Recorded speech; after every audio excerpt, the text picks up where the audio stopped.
Well, welcome back. It is the eve of coupon expiration night, and we just had Joe Biden give a press conference. What was supposed to be, as ABC put it, a, quote, unscripted press conference after the NATO convention. And let's just make it clear, President Biden had both his teleprompters present for his opening speech, potentially even for parts of his answers. We don't know, since the teleprompters can be modified, live, basically. Somebody with a laptop can write things on there. We don't know. There were some points of the interview or the press conference where it almost felt like Joe Biden was going from the normal, and we helped fund Ukraine, to, look! And it's almost like the teleprompter turned on and he was able to all of a sudden read again. I don't know. I don't know. I'm going to try to give a summary here as unbiased as possible, but I did have to take out a pillow. I did have to ask Lauren to bake some cookies, and she was able to, before the press conference ended, bake cookies and bring milk. So shout out to Lauren. Okay, but let's go through what was said here. So Biden clearly talks about the importance of NATO. He uses this to bag on Donald Trump, suggesting that Trump would encourage Putin to do whatever the hell he wants. And Donald Trump says that he wouldn't support other NATO members. The reality is Donald Trump has made it very clear that he would not support other NATO members who don't pay their bills. No pay, no stay, so to speak. It's obvious at this point he's reading from a teleprompter. Joe Biden comments on falling prices in the latest CPI report. He says we're going to keep working on corporate greed. Biden mentions how Donald Trump wants to implement a 10% tariff, which Biden argues would cause more inflation.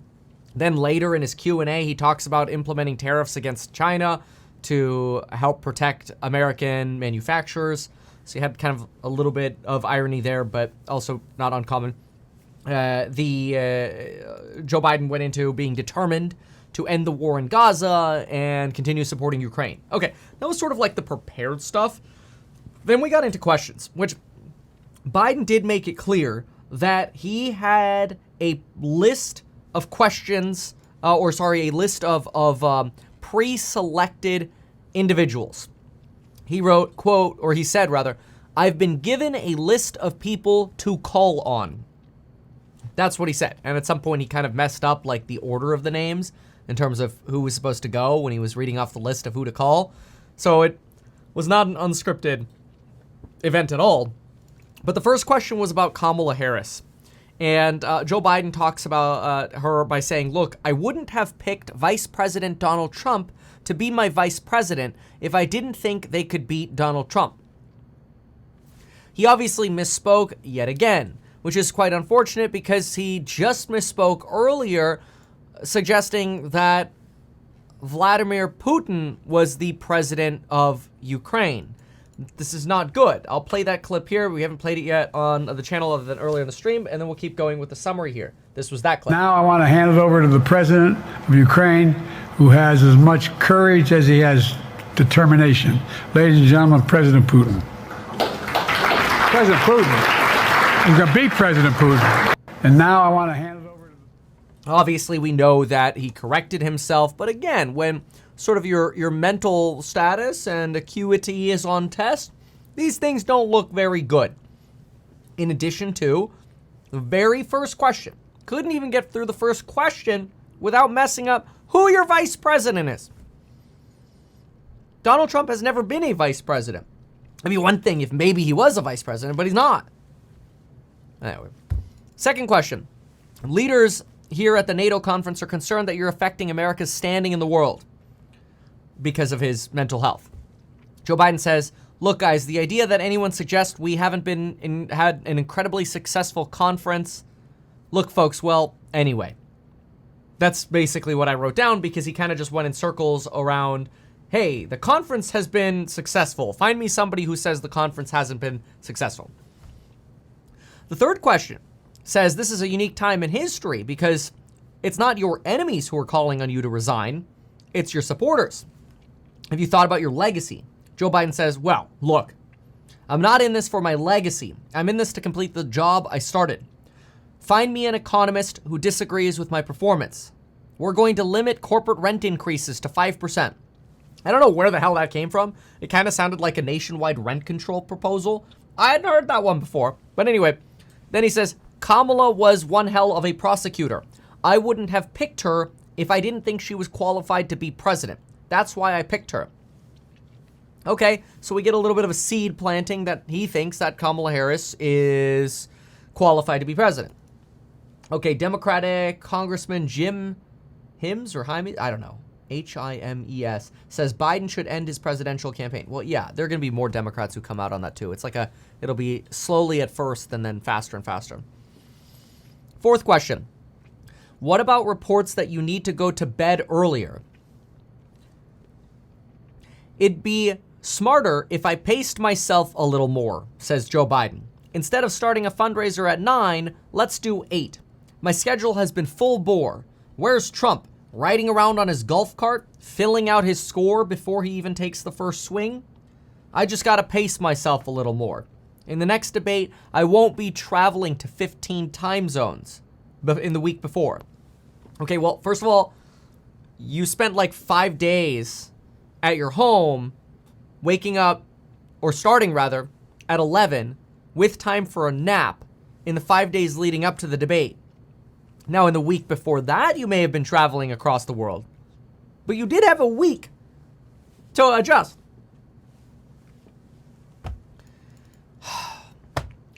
All right.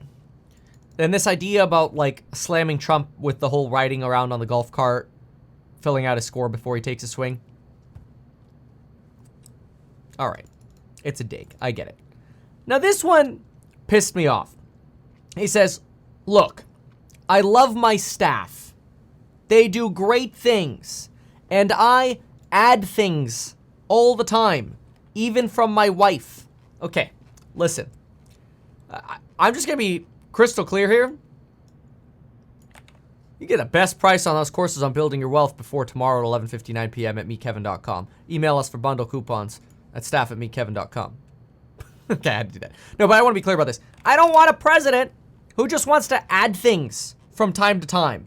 It's almost like he just shows up and says, hey, yeah, that looks good. What if we do this? No, sir, we already have a plan for that. Okay, I'm gonna go nap now. That's not the president we need running the country. So this whole idea of I love my staff and I add things from time to time, come on. I think that was a little underrated, bad thing to say. But I think that'll come up more in time as people review these clips back. Fifth question, Ukraine basically said we're working on it. Part 2, how can you assure Americans no more bad nights?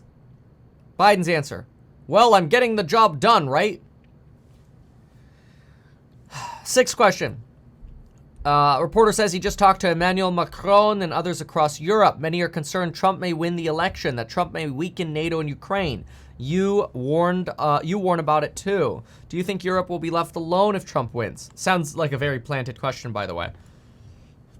Biden, it would be a disaster if Trump wins. I think I'm the most qualified to do the job. I was able to get 50 nations to support Ukraine. Seventh question. Are you trying to interrupt the partnership between Russia and China? And if you were in a room with Vladimir or Xi Jinping, there we go. Would you be able to negotiate with them? Okay. Well, we discussed the future of China in the NATO summit. China thinks they can entice any country to invest in China. Xi Jinping must understand there's a price to pay for undercutting the Pacific base in Europe as it relates to Russia and dealing with Ukraine.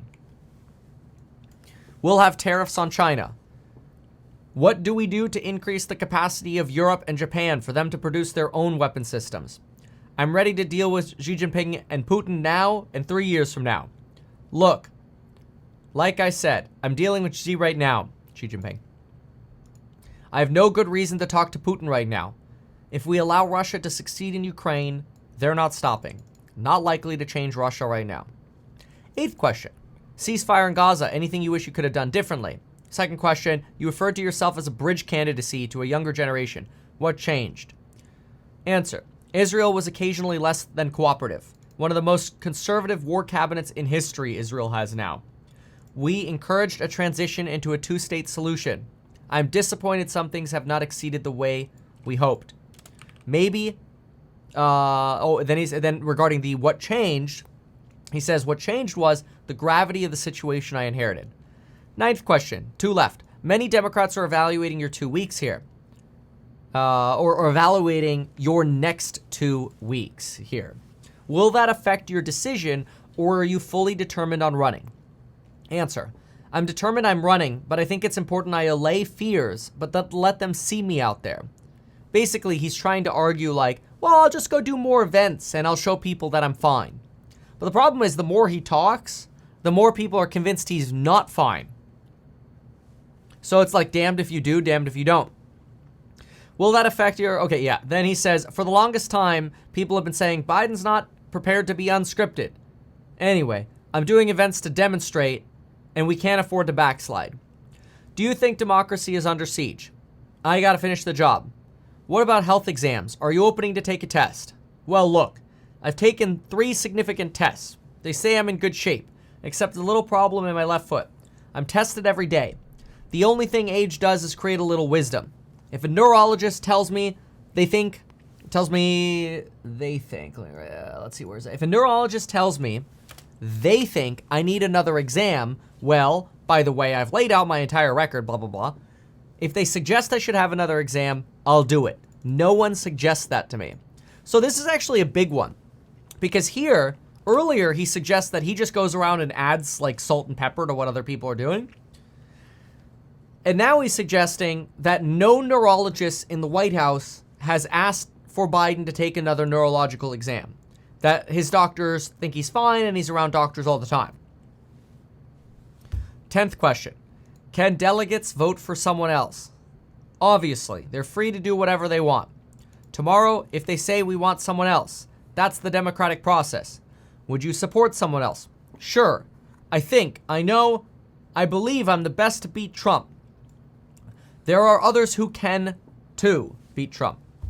Then, if your team showed you data that says Harris would fare better against Trump, would you consider that?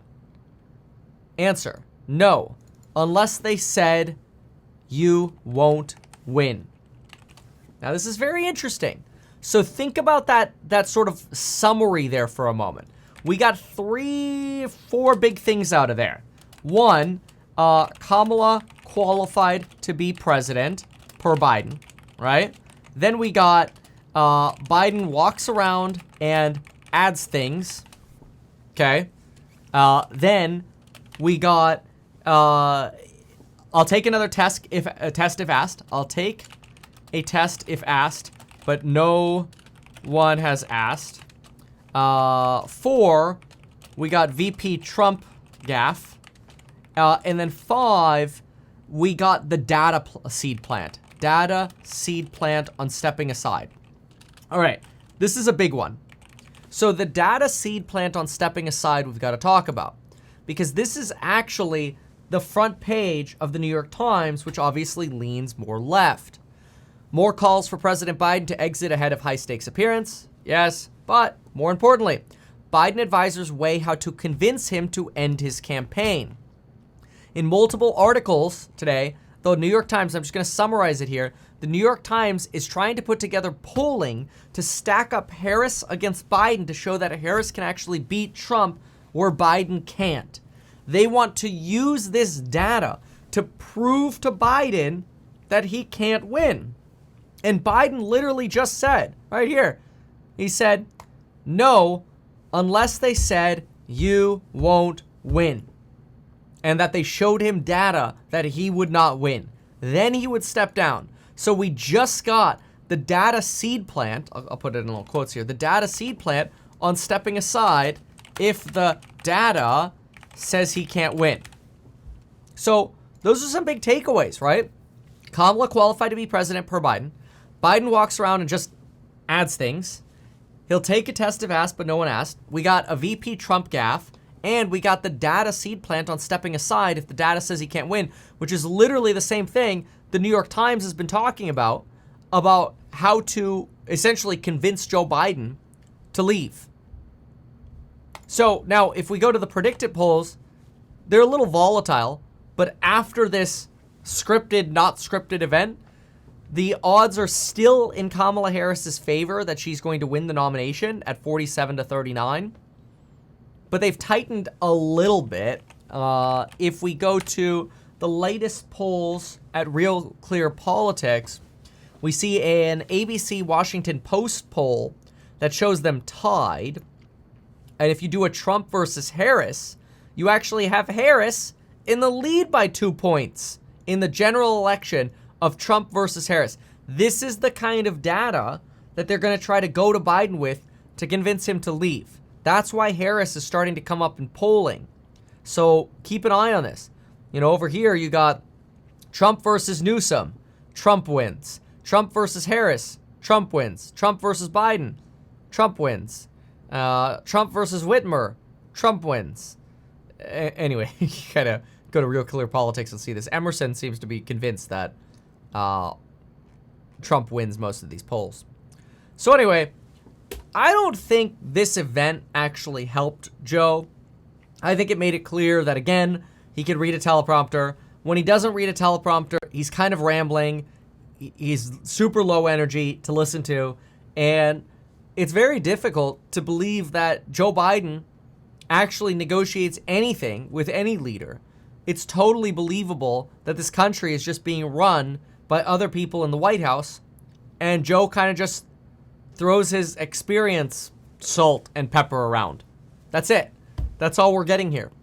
So I think this sort of strengthens the likelihood that Joe Biden is going to step aside, especially since now we literally have Joe Biden suggesting that if there's data that says he can't win, he would step aside. He thinks Kamala is qualified to be president. And he'd, frankly, be able, he'd be willing to take another neurological exam if somebody asked him to. Well, trust me, people are asking. But we'll see. So anyway, that's the latest. That's your full summary on everything that happened. Go to meetkevin.com if you've got questions. If you want a job in accounting, bookkeeping, or you have a bar license for being an attorney, you want to work under one of our attorneys, even if you have no experience, or you have experience prop trading at a broker-dealer, especially if you have ETF experience, email us at jobs@meetkevin.com. Go to meetkevin.com to check out the courses on building your wealth. Make sure to do the following. Subscribe to Meet Kevin. And, of course, don't sue me, bro. Thank you so much for watching, and we'll see you in the next one. Goodbye, and good luck. Remember, any financial information is not...